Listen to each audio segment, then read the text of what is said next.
Kita semua ini yang hidup dalam keluarga, dikatakan keluarga besar itu adalah keluarga yang terdiri dari 3 keturunan yang disebut keluarga besar itu. Di dalam keluarga besar itu selain ayah, ibu, ada anak-anak, juga ada oma, opa, eyang kakung, eyang putri. Dan kehadiran oma, opa, eyang kakung, eyang putri dalam keluarga, gimana pengalaman Bapak Ibu? Menjadi beban bagi keluarga atau menjadi berkat? Nah, jujur wailah, yang jujur saja, ya. Jadi berkat kalau baik-baik saja, kalau sehat, kalau sehat, kalau nurut, kalau anteng, kalau apa, nah itu jadi berkat ya. Jadi sing jujur, realistis. Tapi mestinya ya, seharusnya tidak menjadi beban bagi keluarga. Setiap anak dalam keluarga itu punya kewajiban menjaga, merawat orang tuanya, bahkan atau terlebih pada usia lanjut, begitu. Nah, lalu apa peran, apa kalau mau boleh dikatakan, nah manfaat ya lucu ya, koyo barang wae gitu, orang tua bagi keluarga itu. Oma, opa, eyang kakung, eyang putri yang tentu telah berusia lanjut dalam sebuah keluarga itu hadir sebagai pribadi yang harus dihormati oleh anak-anaknya, cucu-cucunya, sebagai wujud bakti dan hormat anak kepada orang tuanya. Maka dalam istilah Jawa itu untuk orang tua ada 3: tuwa, tinuwi, tuwi. Itu yang nomor 1. Tuwa, tuwek. Lalu yang ketiga tuwa, tuas. Apa itu tuwa, tinuwi, tuwi?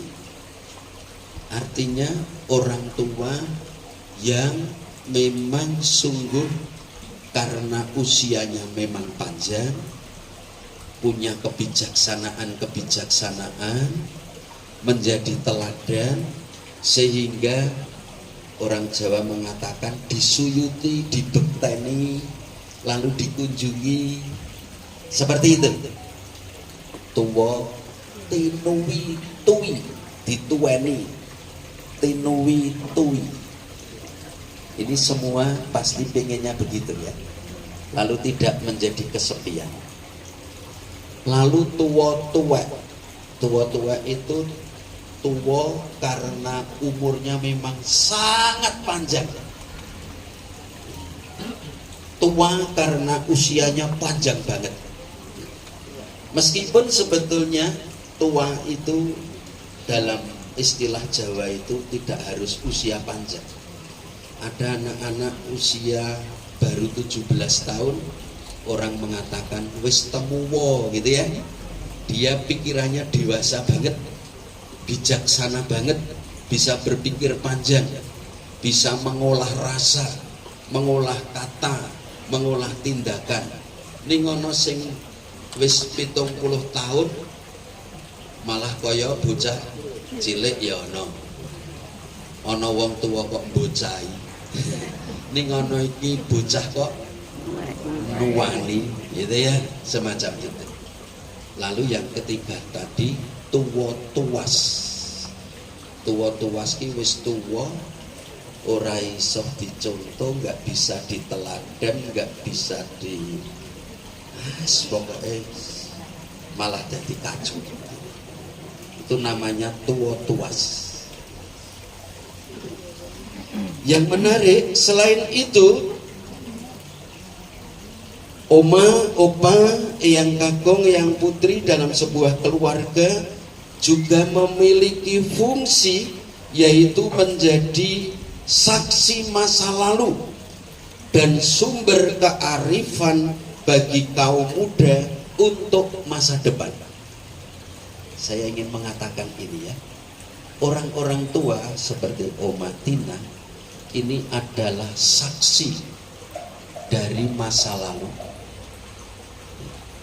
menjadi referensi dari masa lalu, tetapi juga sumber kearifan, sumber kebijaksanaan. Tadi Bu Popi di sepanjang jalan cerita tentang PD Cinta Kasih ini berdiri tahun 2012 Romo. Sejak berdiri sampai hari ini pertemuannya di sini, ya. Maka penjenengan Oma Tina ini menjadi saksi masa lalu, menjadi saksi juga bagi orang-orang muda untuk menyampaikan kearifan-kearifan, kebijakan-kebijakan. Karena dalam hidup kita itu ya kita sering mengatakan cah saiki radong tenan ya. Cah saiki kurang ajar gitu. Ruwong tuwa ngeranyak gitu ya. Kita sering mengatakan begitu. Cah saiki ora ngerti sopan santun gitu ya. Dijak omongan karo nyambi HP-nan gitu ya. Selalu mengatakan ya. Nah ini orang-orang sepuh ini, orang-orang tua lansia ini adalah saksi, adalah tadi kearifan masa lalu. Maka penting, maka jangan merasa tidak berguna orang tua. Panjenengan yang sepuh-sepuh ini adalah saksi masa lalu.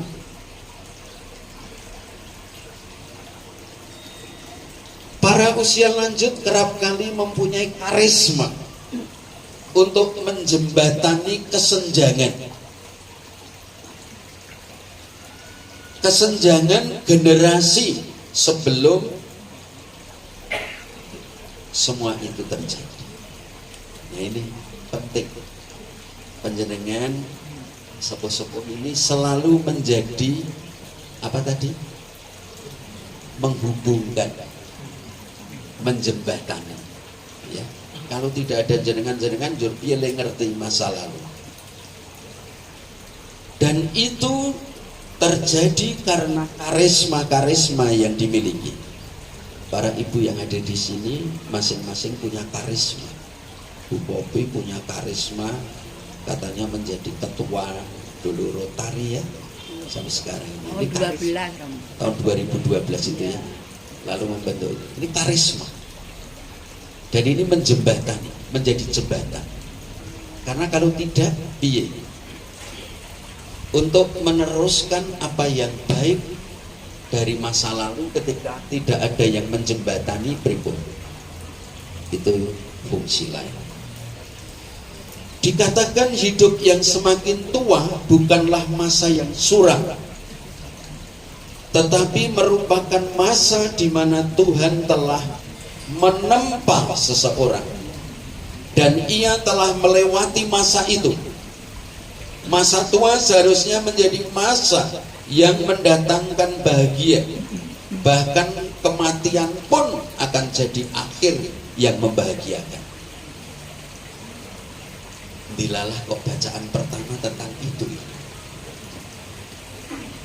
Bacaan pertama ini sebetulnya bacaan untuk peristiwa kematian itu sebetulnya.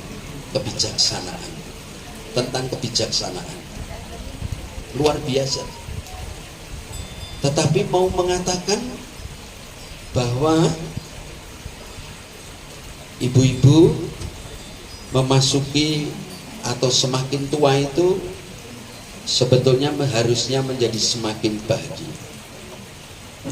Sikap para lansia kepada anak dan cucu hendaknya berdasarkan kasih Tuhan yang telah dirasakannya sepanjang perjalanan dan memancarkan kehidupannya. Maka tiap pagi bangun pagi berdoa untuk anak cucu, gitu nggih. Itulah memancarkan kasih Allah yang sudah dialaminya sampai usia sekarang ini Oma Tina 92 tahun. Maka sebetulnya semakin usia lama itu semakin banyak mengalami kasih Allah, dan dengan itulah dia kemudian mewariskan kepada anak-anak, cucu, begitu itu. Luar biasa ya. Jadi sikap para lansia kepada anak cucu hendaknya berdasarkan kasih Tuhan yang telah dirasakannya sepanjang perjalanan hidup.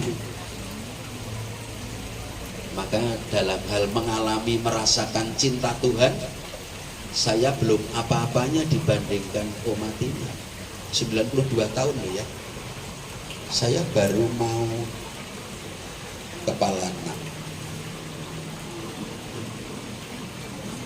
Apalagi yang muda-muda begini. Ayo, kene orang. Luar biasa. Dengan melihat kehidupan yang telah dijalaninya dan dengan menyadari kasih Allah dalam hidupnya, maka para usia lanjut diharapkan dapat menyadari bahwa ia berharga bagi Allah dan juga bagi keluarga. Semua saja para lansia mohon ada kesadaran, saya berharga bagi keluarga. Saya telah mewariskan banyak hal. Saya telah meneruskan cinta kasih Allah yang selama ini saya alami. Maka jangan pernah lansia merasa hidupnya tidak berguna karena kulitnya sudah keriput, rambutnya sudah putih, lututnya sudah dibungkus, apalagi menganggap tinggal barang rongsokan. Jangan. Para lansia itu menyimpan kearifan masa lalu. Para orang tua itu menjadi penyambung antar generasi. Para orang tua itu menjadi saksi masa lalu, bahkan meninggalkan bekas-bekas tapak-tapak kasih Allah sendiri.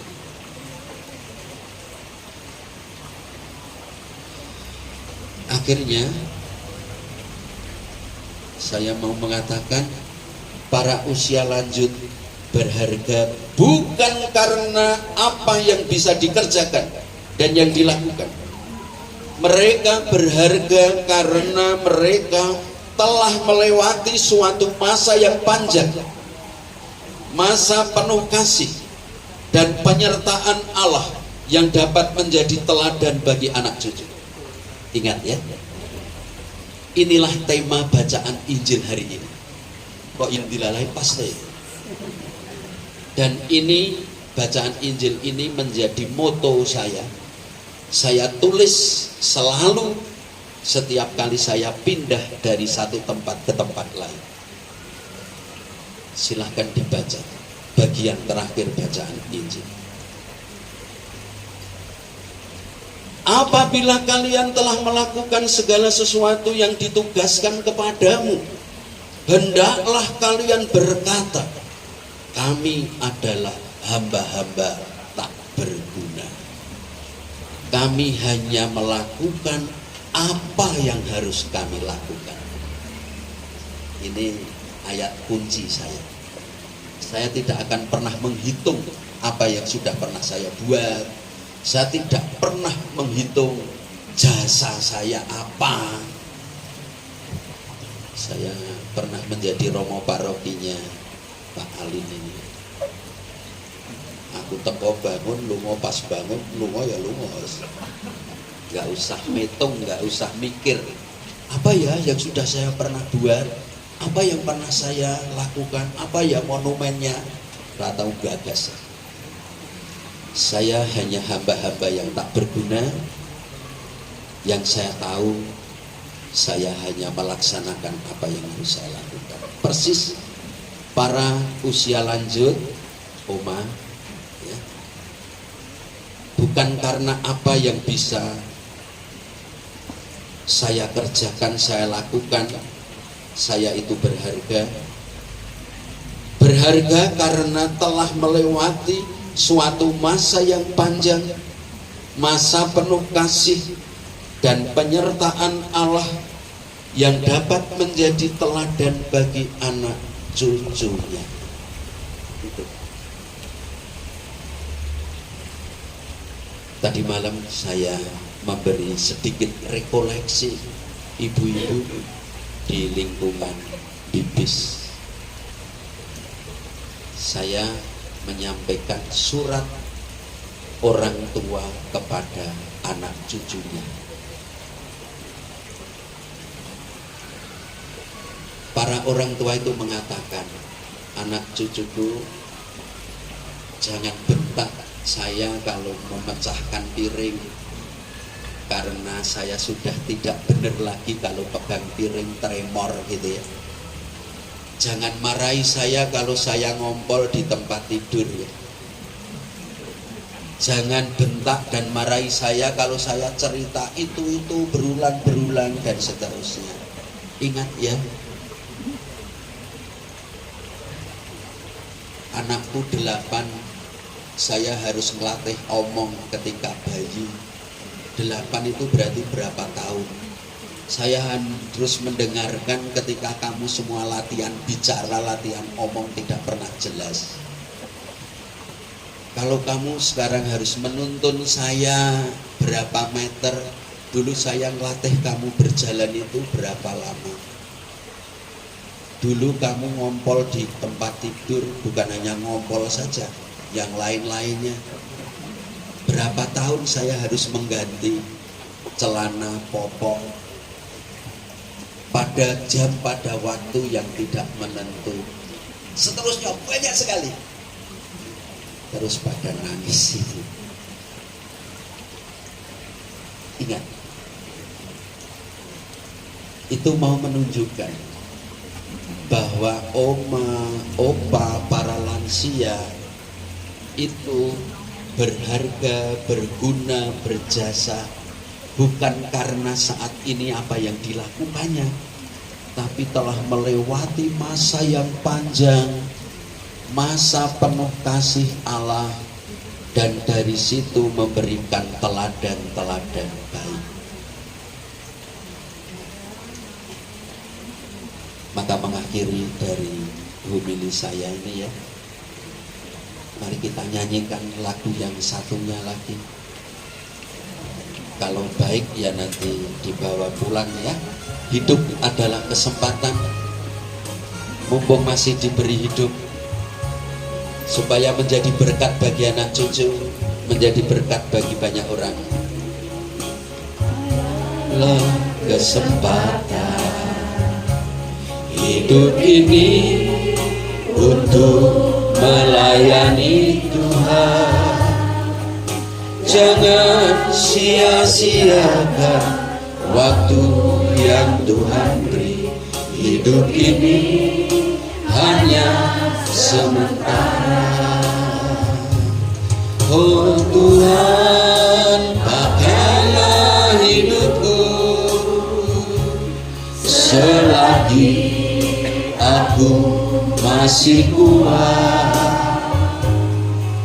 Bila saatnya nanti ku tak berdaya lagi, hidup ini sudah jadi berkah.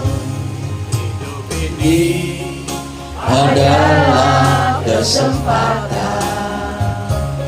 Hidup ini untuk melayani Tuhan.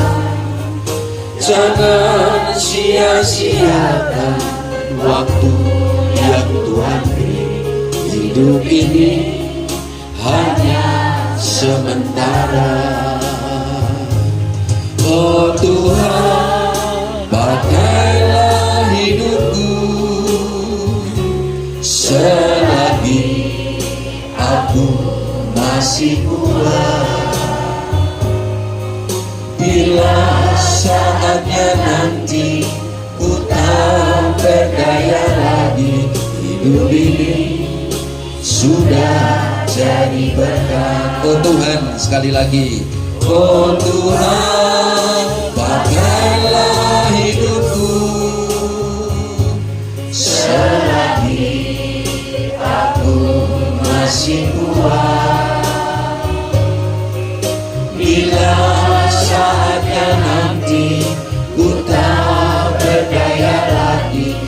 hidup ini sudah jadi berkah.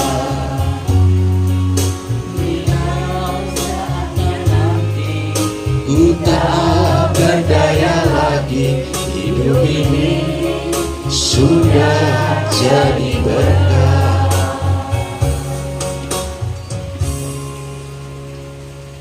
Kemuliaan kepada Bapa dan Putra dan Roh Kudus.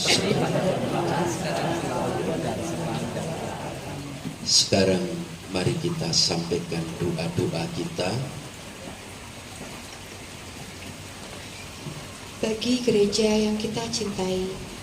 Ya Bapa, bantulah gerejamu agar tidak terperangkap dalam kekuasaan yang tidak memperhatikan keadilan, melainkan semakin lama menjadi rendah hati dan rela untuk melayani sesama.